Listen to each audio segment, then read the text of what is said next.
Bienvenidos y bienvenidas a tu ventana al mundo del bonsai desde Chile. Soy Pancho Fuñez y ahora comenzamos Ruta Bonsai Podcast.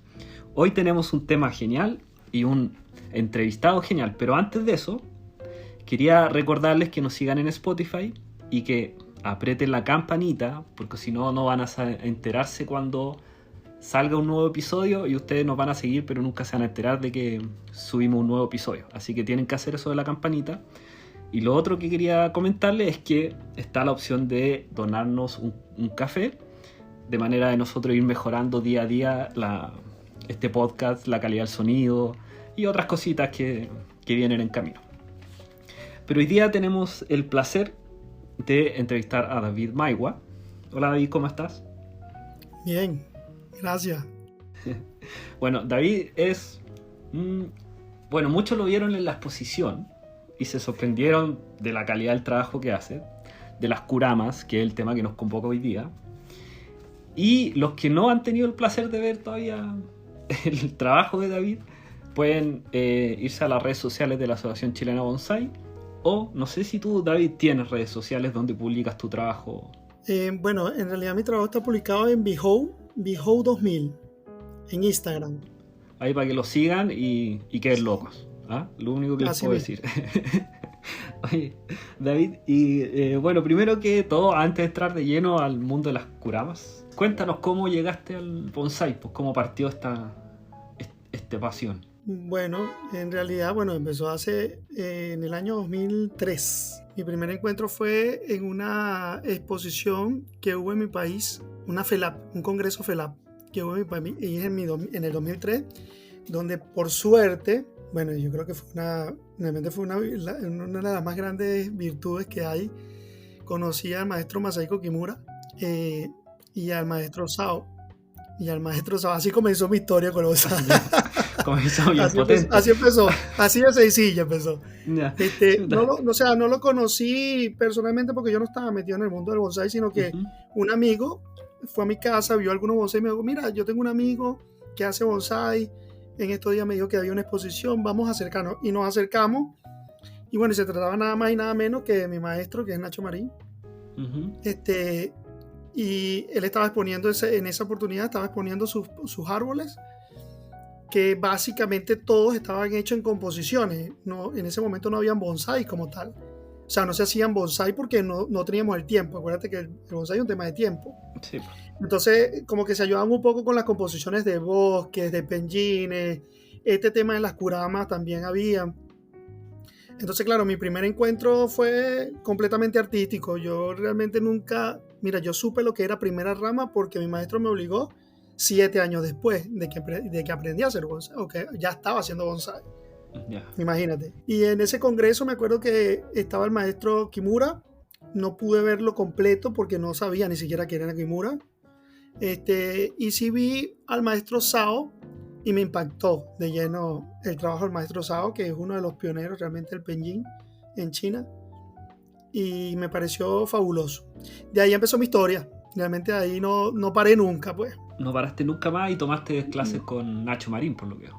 Sí, claro, ahí, bueno, cuando estuve en la exposición, los árboles que me llamaban más la atención eran los bonsai de Nacho, que en definitiva era una puesta en escena muy artística en ese entonces. Hoy en día conocemos al Nacho de la parte ya más bonsai, más maestro, ¿me entiendes? Pero en aquel tiempo era como algo muy artístico. Nosotros recordamos ese tiempo muy, muy, muy bonito. Le llamamos el bonsai de las maquetas, porque básicamente eran como maquetas, pesebre. O sea, eran bosques, pesebre. Eso nosotros recordamos así, pero fue un tiempo bien agradable porque te ayuda desde otra perspectiva del bonsai, en realidad. O sea, a mí este tema de la primera rama, como te dije, lo aprendí fue a los 7 años después de ya haber arrancado. O sea, te llamó primero la atención, digamos, todo lo que tiene que ver como el conjunto. O sea, un diseño más de conjunto. Era un diseño más de conjunto. Y si te soy sincero, también es un poco más rápido visualmente la resolución. Claro, ¿me entiendes? De todas maneras. Porque, claro, cuando tú haces, por ejemplo, un bosque, tú haces un primer árbol, que le llamas un árbol principal o un árbol padre, como tú quieras, pero vas acomodando los árboles de manera de que eso se vaya viendo con una triangulación, con una profundidad, con una perspectiva. con un árbol más pequeño que simula una primera rama, visualmente hablando, que no es primera rama obviamente porque es un bosque, pero te va dando como esa sensación, y cuando terminas, si sigues las reglas, por ejemplo la de John Naka, que son las más excepcionales para hacer un bosque, te sale el bosque. La resolución final es como más exhaustiva, es como más terminada. Al final tú terminas y dices, mira, tengo un bonsai. Claro. ¿Entiendes? Sí, toda la razón. Es un camino... lo que no sucede con el bonsai particular, que el bonsai tiene que esperar a que crezca la rama, esperar el año siguiente, después el otro año. Es un tema mucho más de paciencia, ¿no? Oye, ¿y cuándo, digamos, tú te fuiste, digamos, 7 años, como decías, y tú empezaste a conocer el bonsai como con su regla y cosas, pero antes estabas trabajando más con kuramas, cosas así, o te lanzaste? Sí. O sea, partiste desde siempre con las kuras. Sí, o sea, yo empecé con las kuramas desde el principio porque me encantaron. O sea, es una cosa que fue un amor a primera vista, ¿me entiendes? El amor por las kuramas fue un tema que a mí me atrapó, pero había mucho prejuicio en ese entonces, sobre todo en mí. Primero que no sabía nada, yo no tenía nada que ver con el mundo del arte, ¿me entiendes? Y entonces el tema de las kuramas, claro, en ese tiempo yo manejaba el tema de kuramas básicos, que eran las kuramas que existían, tanto 2 tipos de kuramas nada más, que son 2 tipos de kuramas que existen nada más. La laja, la que conocemos convencional plana, y la que es semiluna, la que vemos como un cuarto menguante, ¿no? Una semiluna. Y ahí nos quedamos. Y ahí nos queda. No, es que ahí realmente eso es todo. Las kuramas no hay más para dónde agarrar, eso es así. Ahora, cuando tú empiezas a articular las kuramas y a colocarles adornos, textura y cosas, ya eso ya empieza a ser artístico. Claro. ¿Me entiendes? Oye, y antes de que te empezaras a motivar con el bonsai, ¿qué hacías? ¿Cuál era tu profesión? ¿Qué trabajabas? Mira, yo soy preparador físico, soy nutricionista. O sea, nada que ver con árboles, tú no conocías de árboles. Nada, totalmente ajeno. Nada. De hecho, es tan la antítesis de mi vida con el bonsai que muy poca gente todavía hoy en día, amigos, que por ejemplo, yo jugué béisbol en mi país, béisbol en un ranking bien alto a nivel profesional. Entonces, claro, yo no tenía nada que ver con el mundo del arte. Yo tengo amigos que, por lo menos ahorita yo tengo grupos en WhatsApp de amigos de la selección de Venezuela, porque fui selección de Venezuela a tiempo, pues. Y cuando ven mis estados, me dicen, pero ¿de dónde tú haces esto? No tenía nada que ver con esto, pero claro, cuando tú conoces, por ejemplo, yo tuve la virtud de conocer a mi maestro. Cuando conoces a un tipo como Nacho, definitivamente se te acomoda la parte artística porque la visión es completamente diferente. Y de verdad que entrar en ese mundo es maravilloso porque es mágico, ¿me entiendes? Y bueno, a través de eso yo empecé, realmente en mi comienzo del bonsai, yo empecé a ser asistente de mi maestro a nivel fotográfico. Entonces, claro, la fotografía te da una visión artística de los elementos, de su reorganización, de cómo tienen que ir los elementos bien cuadrados en una fotografía, en una cuadrícula, en un espiral áureo, ¿me entiendes? No tanto la espiral áureo en la cuadrícula, pero tenía mucho que ver con eso. Entonces yo entré, en vez de una primera rama, yo entré al mundo del bonsai con Fibonacci y regla de tercio de una. ¿Me entiendes? O sea, así sin anestesia. Sin anestesia. Yo simplemente, mira papá, esto es lo que hay. Y no entendía, pues. Uno definitivamente no entendía eso. Y ahí, bueno, sí, en definitiva ya ahí empezó un mundo artístico desde un principio, pues.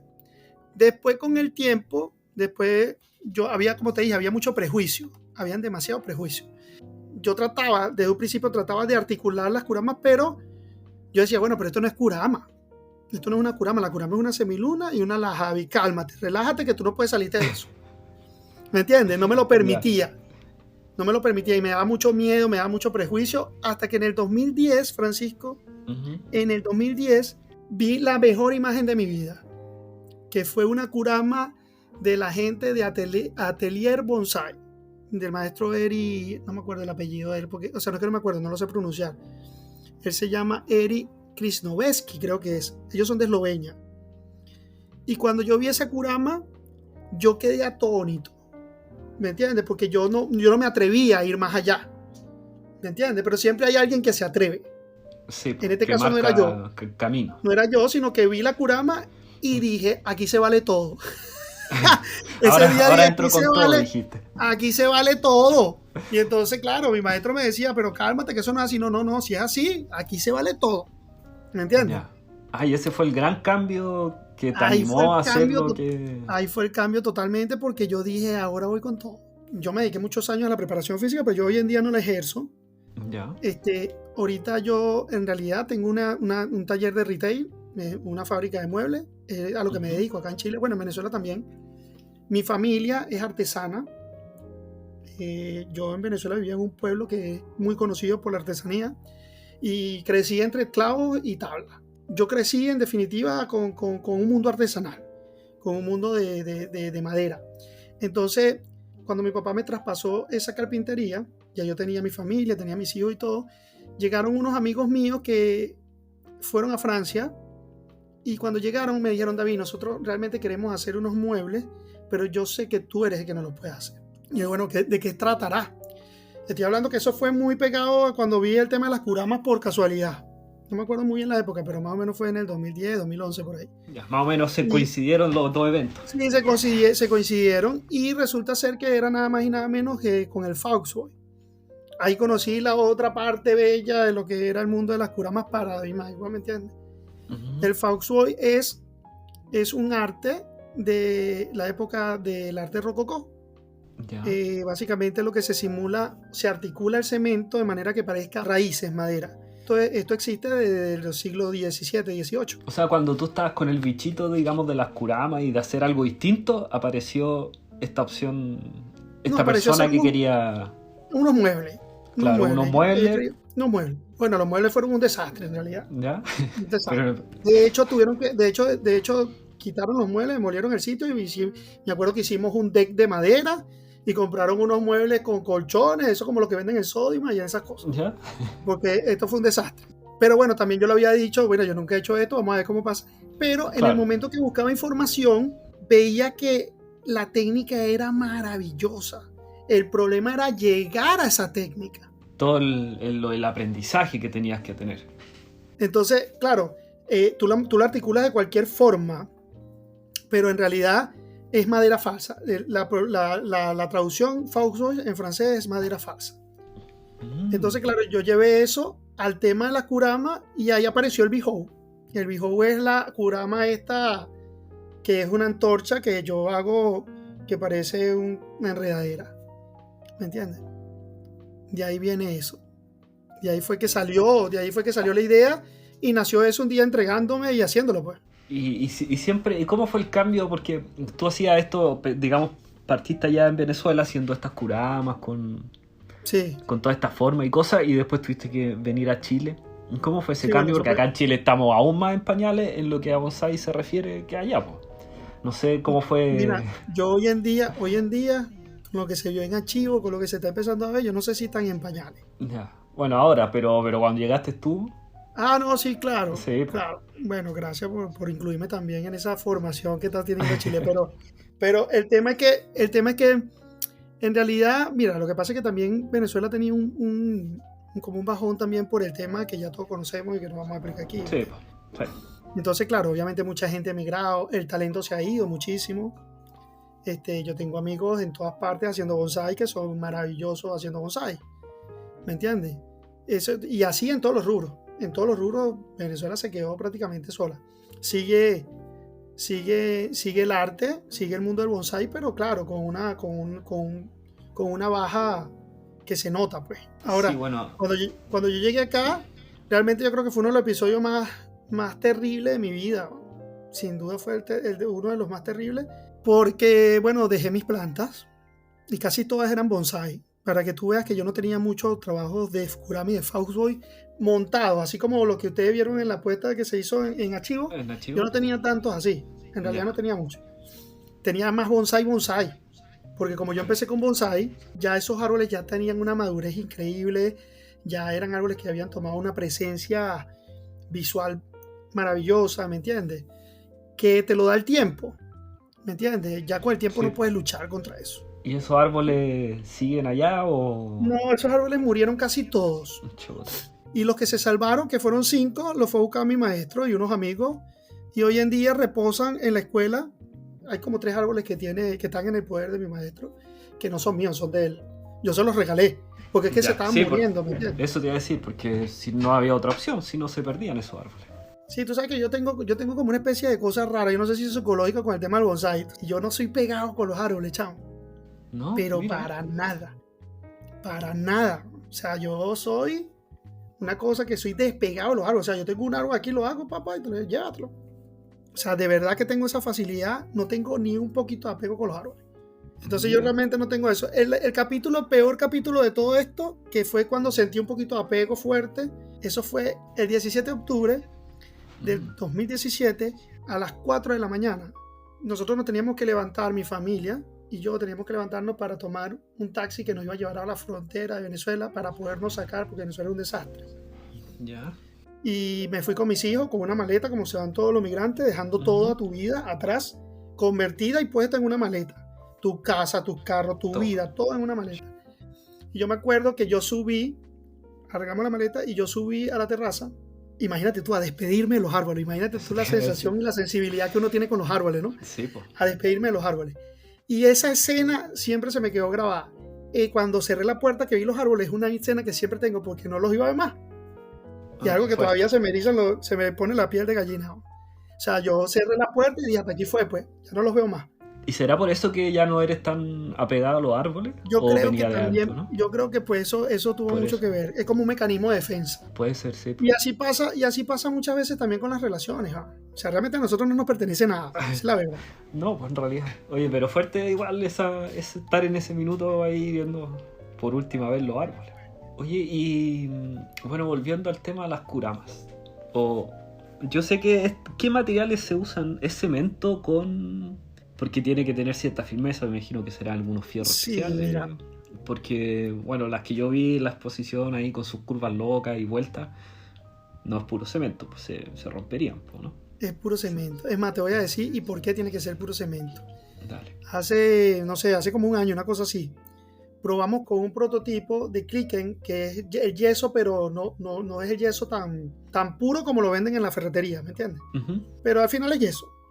Y lo ligamos con el cemento porque yo quería hacer como una producción básica para ver si vendía. Yeah. Y el arte no lo puedes hacer artesanía, ¿me entiendes? Ojo con esto porque en definitiva yo soy amante de la artesanía, defiendo más la artesanía que el mismo arte. Pero yo siempre lo digo, el arte es algo que es inútil, ¿entiendes? Por eso es que es único. Perfecto. Uh-huh. Por eso es que es único, por eso es que es exclusivo, por eso es que es solamente una vez y ya, ¿me entiendes? Y la artesanía vendría siendo algo que uno utiliza. Que es útil, exactamente. Es útil. Perfecto. Entonces, la artesanía, cuando tú transformas el arte de artesanía, pasan cosas como que se empezaron a quebrar todas. Gracias a Dios, solamente se hicieron 5. Solamente se hicieron 5. Uh-huh. Pero uno siempre anda en búsqueda, ¿me entiendes? Uno siempre está en búsqueda porque no todos los días se aprende algo nuevo, Francisco. Todos los días se aprende algo nuevo. Además que no hay una receta que uno saque y te diga, oye, así tenéis que hacer esto para los bonsai. No, pues es algo nuevo que estás haciendo. Es así, yo conseguí una receta hace un mes exactamente atrás. Uh-huh. Brutal. Y la conseguí aquí en Chile, solamente patentada por Chile, porque nada más aquí es que la puedes conseguir. Yeah. Y yo te puedo apostar con los 20 años que yo tengo haciendo Kurama, que es el mejor material que yo por lo menos he probado y que he visto en el mundo de concreto para hacer Kurama. Y está aquí en Chile. No lo voy a patentar porque en realidad mi marca, lo que es Behou, yo quiero que la gente lo haga. Parte del desapego. Tú sabes que la mayoría de la gente que hace Kurama comete un error garrafal. Es decir, no te digo el secreto. Por el contrario, tienes que decirle el secreto. ¿Me entiendes? Porque por lo menos en el caso de Behou, yo quiero que la gente haga Behou. Quiero que llegue a ese nivel a hacer Behou. Porque de esa manera va a ser reconocido mi trabajo internacionalmente. Sí, porque además que cuando más gente empieza a hacer cosas de un mismo estilo, se empiezan a crear sinergias. Claro, y quizá alguien por ahí descubre algo que es mejor y te ayuda con eso y después se van creando esta... Así mismo. Ustedes tienen aquí una tierra, para hablarte un poco del material que fue lo que me preguntaste. Ustedes tienen una tierra que no es una tierra, que es una gravilla, que es la pome pulverizada. La famosa piedra pome, la que flota en el agua, que uno jugaba cuando era chico. Eso es una arena, realmente es una arena, pero en realidad es roca. Claro, es roca que tiene mucho contenido de aire, por eso flota. Claro. Entonces, ¿qué pasa? Que cuando tú eso lo ligas con el cemento, existen 3 tipos de concreto. Para cada kurama existe un tipo de concreto específico. Entonces, por ejemplo, cuando tú vas a hacer una kurama pequeña, tú tienes que trabajar con cemento liviano. El cemento liviano es agua y cemento gris. O sea, el cemento que tú compras normal. Eso es cemento liviano. Ferretería. Yeah. Con lo que se le llama concreto liviano. Después viene de ese concreto liviano, viene el concreto medio, intermedio, que es lo que conocemos como mortero. El mortero es la arena de construcción con agua y cemento. Cuando tú las ligas, perfecto.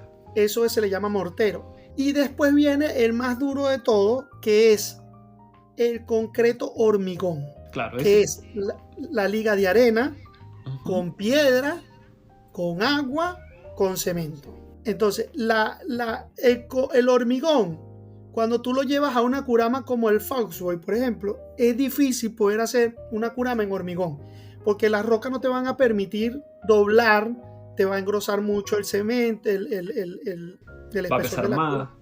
Va a pesar más. Y resulta ser que esta arena tiene los 2 componentes. La arena te hace los 2 componentes, la arena y la roca. Digamos esta piedra pome. Claro, es liviana, además de eso y te cataliza completamente bien el cemento. Oye, ¿y qué es definitivamente más liviana? La kurama usando la piedra pómez. Sí. ¿Y esto tú lo descubriste así de suerte o alguien...? Esto fue hace un mes, porque yo hice ya una prueba con una y fue maravillosa. Y el Foxboy quedó delgado como tenía que quedar.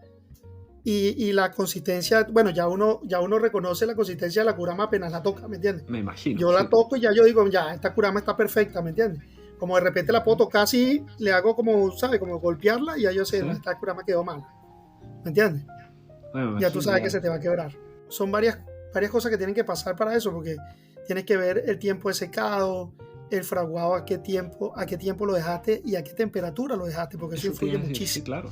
Y la cantidad de humedad también yo me acuerdo con mi abuelo que hacíamos cemento para algún radiador, alguna cosa, había que estarlo mojando a cada rato para que no se secara rápido, sino que eso también eso es para que no se agriete en realidad. Claro. Más agua que le vaya echando, él va solidificando mucho más el cemento, lo va cristalizando más y el fraguado se hace mucho más duro, ¿me entiendes? Oye, ¿y las kuramas también hay que impermeabilizarlas, suponte? ¿O así no? Esa pregunta me la han hecho en varias oportunidades. En realidad, tú la puedes impermeabilizar o cualquier producto de impermeabilización. Hay algunos productos de impermeabilización que venden para colocarlos durante la mezcla. Claro. ¿Ya? No es una pintura, sino... Eso no lo recomiendo.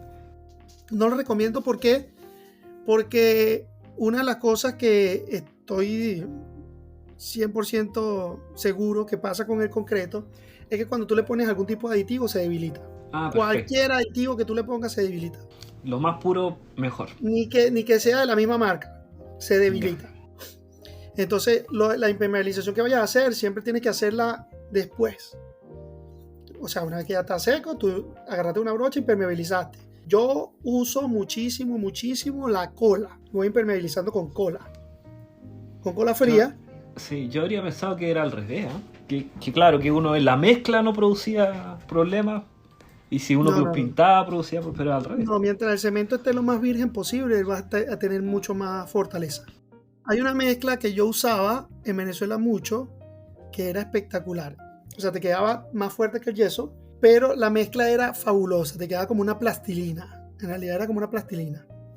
Y eso te permitía moldear muy bien el cemento. Y era que al cemento, cuando estaba en plena mezcla, le echaba jabón líquido. Jabón líquido. El jabón Quick. ¿Sabes? El Quick de lavaplatos. ¿Ya? Sí, la balosa, digo. Exacto, la balosa. Le echaba la balosa y eso lo iba mezclando y eso te agarraba una consistencia que te quedaba como una plastilina. Eso algunas veces lo hago para hacer algunas texturas, pero texturas como tal. Y se ve muy bien. De hecho el Foxboy lo usan mucho también. Sí, pues claro. Hay mucha gente que trabaja con el cemento. Mira que hay mucha gente que trabaja el cemento más de lo que tú piensas. Te metes en YouTube, en Pinterest y vas a conseguir cualquier cantidad de gente trabajando esculturas de cemento, que es se ve. Por demás difícil de hacerlo. Sí, he visto también harto como gente que hace macetas de bonsái de cemento, literalmente.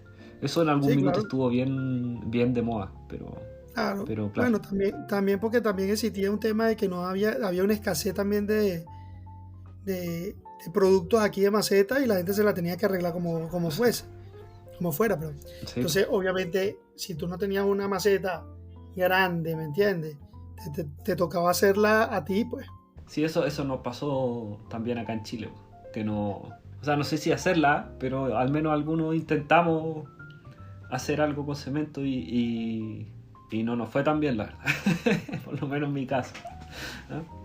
Que Bueno, igual porque también, hay que conocer, pues, o sea, igual uno tiene que saber las claro, proporciones hay de que las conocer. mezclas. Yo en Archivo tuve la Sí, oportunidad, el día de la charla, tuve la oportunidad de llevar algunas herramientas que son para mí esenciales para trabajar las curamas, ¿me entiendes? Y no son herramientas convencionales, son herramientas profesionales para eso, ¿me entiendes? Espátulas que son específicas para sí, algunos tipos de...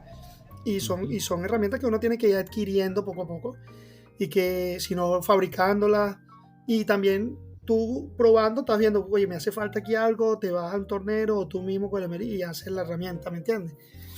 Pero es como el bonsai, o sea, tú puedes de repente comenzar con una tijera, comprar en la ferretería y todo, pero va a llegar un momento que vas a necesitar la cóncava. sí, pues.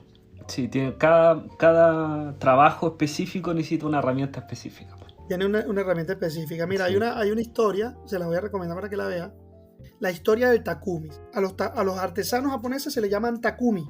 Estos artesanos, para poder ser considerados un artesano, tienen que pasar 60.000 horas en su vida. 60.000 horas en su vida para dominar una sola herramienta. Bueno, tú sabes que los japoneses son extremos con este tema del tiempo, ¿no? Y en realidad es así. Tú necesitas tener más de 60.000 horas produciendo para que puedas perfeccionar una técnica de una herramienta.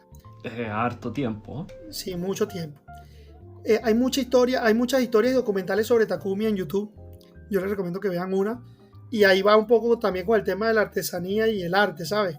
A mí, yo soy muy defensor del tema artesanal, porque yo digo que, mira, todo artista tiene que ser un buen artesano. El que esté escuchando el podcast y algún artista que esté escuchando esto, me va a decir, no, eso no es así. Está equivocado, pero no es así en realidad. En realidad, la técnica, el arte, el artista se debe a una técnica en repetición para poder hacer una obra. O sea, no es el arte. De repente puede existir este tipo de arte que tú lanzaste una pincelada y se convirtió en arte. Pero en realidad tienes que hacerlo porque, mira, por ejemplo, con el tema de las kuramas. Yo particularmente, esas kuramas que yo las hice, yo no las puedo repetir otra vez. Imposible repetirlas. Si alguien quiere partir Ajá. ahora haciendo alguna kurama, ¿qué le recomendarías? ¿En qué fijarse? ¿Cuál como el truco? ¿Qué le diría a esa persona? Bueno, que si sabes lo que está haciendo, si sabes el problema que te está metiendo. Que si aprecia su vida Que o no. no. No, mira, bueno, en realidad es una escultura y la escultura es un arte maravilloso. Segundo, que si lo ves desde ese punto de vista, o sea, si lo ves como arte, como escultura, al igual que el bonsai, te abre mucho el panorama de cómo resolucionar o cómo componer una obra, las partes de una obra. Perfecto. Porque te ayuda a estudiar la resolución armoniosa, las proporciones, las escalas, todo lo que conviene, todo lo que viene con todo lo que son los sistemas de organización universal del arte. Entonces, yo les recomiendo que intenten hacerlo así fallen, porque en realidad vas a fallar muchas veces. El problema es que cuando hacemos kurama y fallamos 1 o 2 veces, nos fastidia muchísimo. Sí, No seguimos así. Que intenten siempre y que si fallan vuelvan a intentarlo y que busquen mucha información. Hoy en día hay mucha información en internet. Porque tú al final siempre vas a buscar, siempre vas a conseguir. Mira, el tema de la kurama es tan amplio, que es imposible repetir una técnica. La técnica no tanto, es imposible repetir una forma ni nada, no se parece nada a la otra, es imposible poderlo hacer de una manera artesanal, es difícil.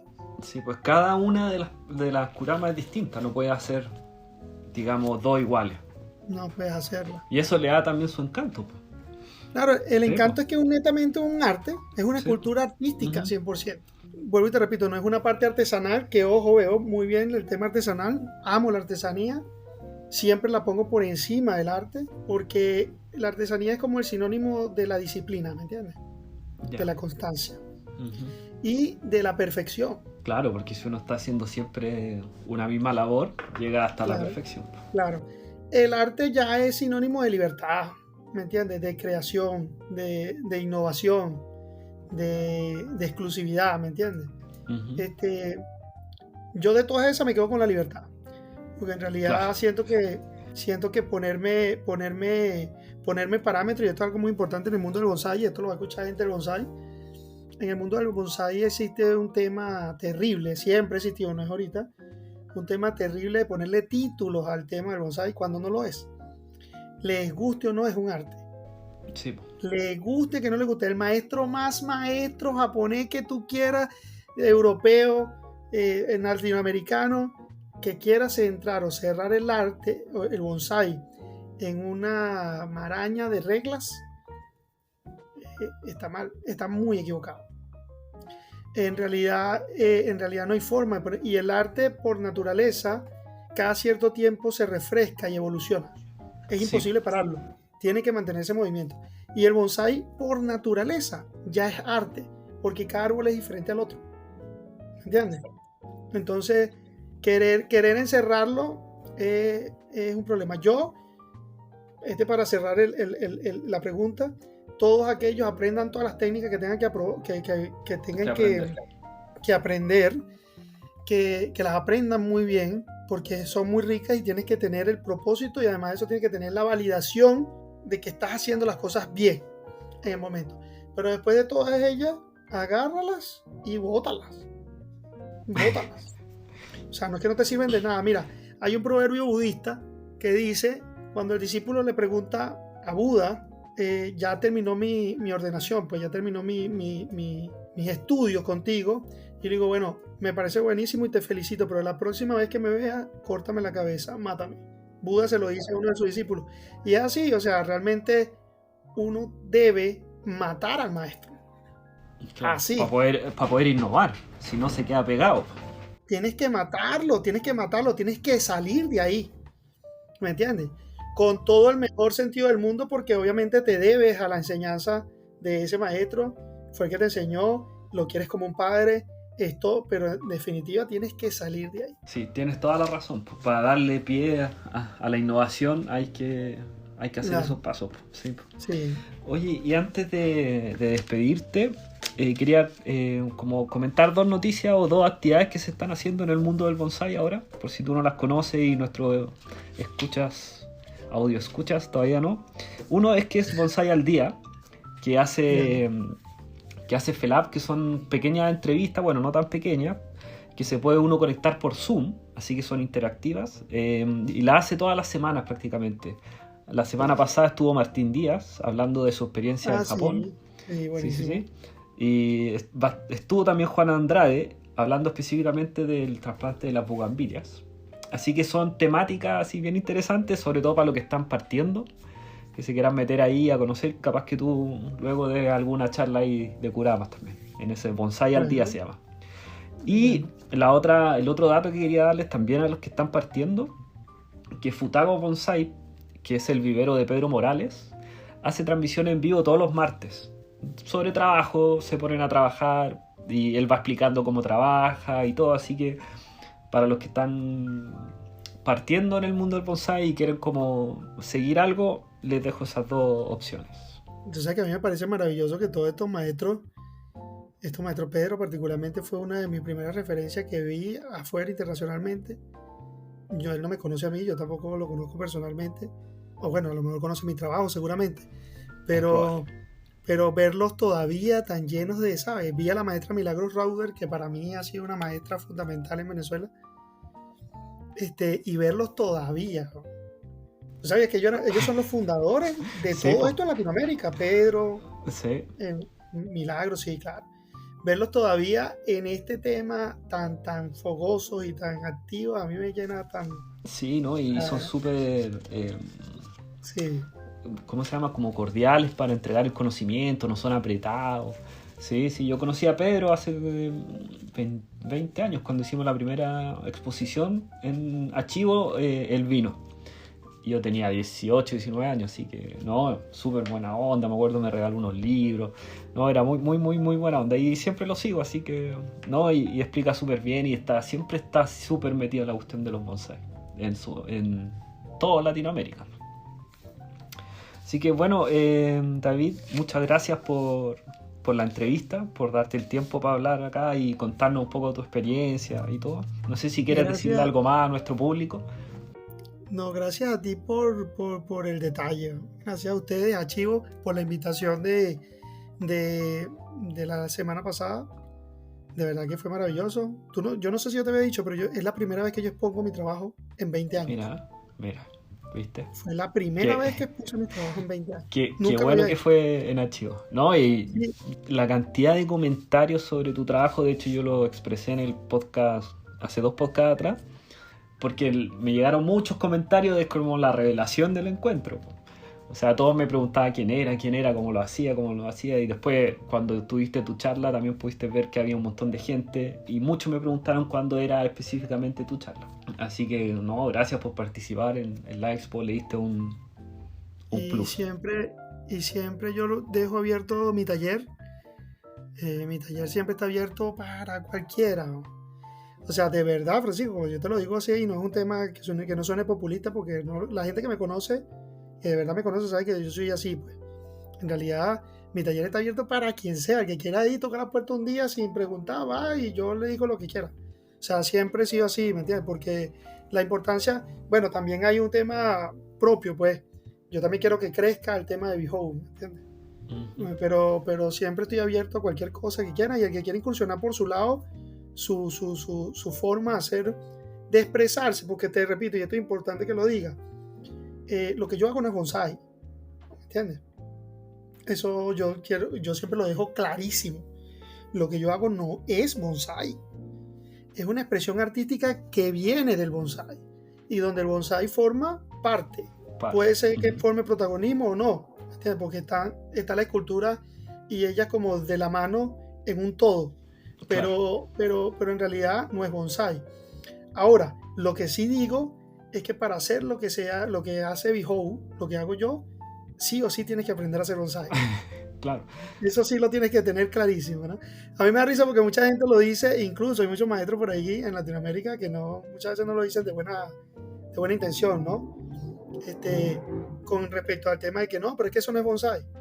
Digo, no, pero es que tienes que aprender a hacer bonsai para hacer esto, ¿entiendes? Si no lo sabes hacer bonsai, es imposible que hagas esto. Claro, una cosa por la otra. Sí, no, oye, muchas gracias y muy talentoso y muy, muy, muy, muy motivante el trabajo que haces, la verdad. Uno que hay pegado. Cuando quiera ver para el taller un rato y ahí hablamos, sí. Tomamos un café y ahí. Vamos a darnos una vuelta para allá también. Seguro y todos quedan todos invitados a tu taller. Y para que te sigan en las redes sociales puedes repetir tu Instagram. Que así sea. Gracias, Francisco. Millón. Gracias amigos por escuchar este capítulo. Recuerden seguirnos en Spotify y darle a la campanita, que es muy importante para que los notifiquen del próximo episodio. Esto fue Ruta Bonsai. Nos vemos pronto.